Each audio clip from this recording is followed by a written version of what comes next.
Bom dia, cientistas! Cá estamos para mais uma Ciência sobre Rodas em versão de videoescola. Espero que se encontrem bem, que se estejam a adaptar a esta realidade, esta nova realidade que já está a dar sinais de melhoria, mas por enquanto ainda vamos viver neste cenário um pouco mais. Bem, cientistas, o tema de hoje surge por causa da necessidade de algo que nesta altura está a ser muito explorado, que é a energia da nossa casa. Ficamos mais tempo em casa e vamos utilizar mais recursos energéticos, especialmente com a videoescola, em que temos que ter o computador, ou a tablet, ou o telemóvel ligados constantemente à corrente. Vamos fazer um esforço maior no consumo energético da nossa casa. Aqui hoje o que vamos tentar perceber são algumas técnicas para reduzir esse consumo, que é sempre importante falar nesses assuntos, mas agora que passamos mais tempo em casa, mais importante se torna ainda. Então, mas como é que eu poderei começar este... Já sei! As lâmpadas. As lâmpadas será o primeiro passo onde podemos começar a poupar energia a longo prazo. Estas são as lâmpadas incandescentes, são as mais normais que existem quase em todas as casas, mas têm um pequeno defeito. São lâmpadas pouco eficientes e com uma duração relativamente baixa. Inventaram então as lâmpadas fluorescentes, têm uma eficiência maior, aproveitam melhor a energia para a iluminação e têm uma boa longevidade. São um pouco mais caras, mas compensa, lá está, pela eficiência energética. Por fim, temos as lâmpadas LED. As lâmpadas LED são um produto relativamente recente.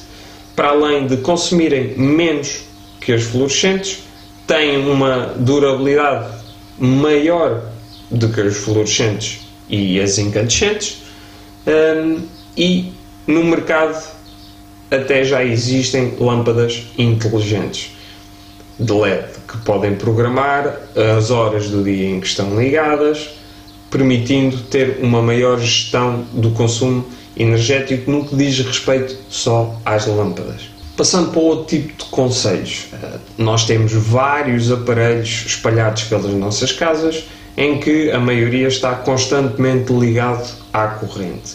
Uma boa opção para tentar reduzir o consumo pelos objetos que estão desligados, mas estão ligados à corrente, que fiquem sabendo, mais de metade, aproximadamente 60% do consumo energético das vossas casas deve-se a objetos eletrónicos que, embora estejam desligados, estão a consumir uma energia residual. Então, um bom conselho para tentar contornar esse problema será uma tomada com interruptores individuais. O que é que isto quer dizer? O aparelho que está ali ligado, vocês, quando não têm necessidade de utilizar mais, podem desligar a alimentação, quer ao conjunto dos aparelhos todos ou a um aparelho individual.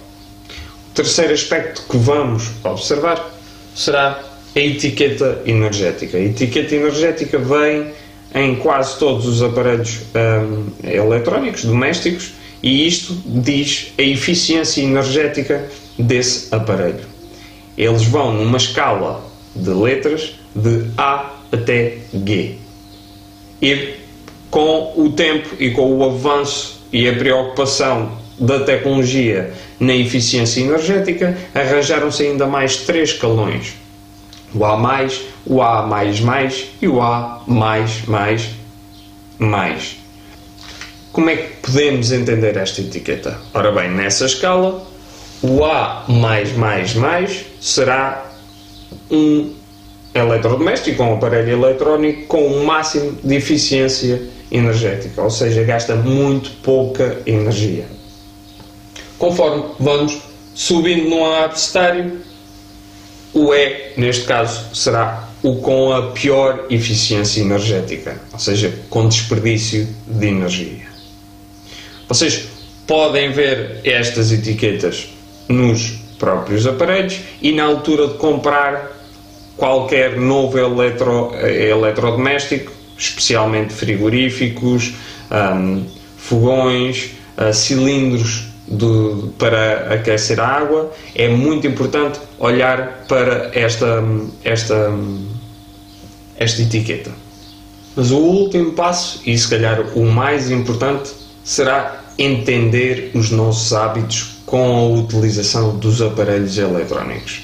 E para isso temos alguns exercícios, alguns registros que podemos manter para nos ajudar a entender o nosso consumo energético e, eventualmente, como é que podemos torná-lo mais eficiente, consumirmos menos energia. Vai ser bom para o ambiente e para a fatura da luz no fim do mês. Então, para isso, temos esta folha de registro que eu fiz para vocês, mas aconselho a criarem as vossas próprias tabelas no vosso caderno de Ciências sobre Rodas. Então, a primeira tabela terá 3 colunas em que os títulos são a data, a hora e a medição do contador. Então, o que é que vão fazer nesta? Vocês irão ao contador da eletricidade, aconselho a irem acompanhados por um adulto e irão apenas ler os números que lá estão no contador, nos quilowatts. Aproveitem para reparar se os números estão a rodar e se estão a rodar depressa ou devagar.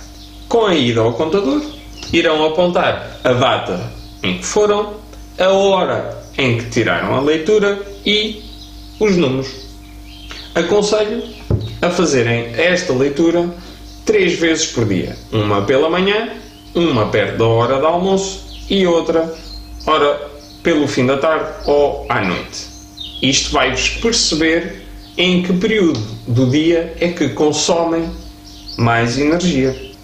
Na tabela seguinte, vão tentar fazer um inventário dos aparelhos eletrónicos que têm em casa e tendo atenção a certas questões sobre esses aparelhos. Então, na primeira coluna vão colocar qual o aparelho eletrónico. A televisão, o frigorífico, o micro-ondas, o secador, a máquina de barbear, o que for. E depois, na coluna seguinte, colocam a divisão em que ela se encontra. Ora é na casa de banho, ora é na sala, ora é na cozinha. De seguida, a pergunta: usas todos os dias? E basta colocarem sim ou não. Coluna seguinte, tempo médio de utilização. Quando estão a utilizar aquele aparelho, em média, quanto tempo é que está ligado? Consumo energético, baixo, médio ou alto. Isto vai ficar ao vosso critério. Coluna das observações. Aqui podem meter vários factos, informações que achem que é importante para perceber o uso ou a necessidade deste próprio aparelho eletrónico. Por exemplo, se está sempre ligado à corrente, se tem uma função de desligar automático. Então, nesse quadradinho, o que podem fazer é fazer um mapa da vossa casa e da disposição dos aparelhos eletrónicos. Assim terminamos mais um tema de Ciências sobre Rodas, versão quarentena. Espero que vos tenha dado algumas dicas para otimizar a energia da vossa casa, agora que ela vai ser tão cansadinha, e desejo-lhes a continuação de um ótimo dia, uma segura quarentena, e vemo-nos numa próxima sessão, cientistas.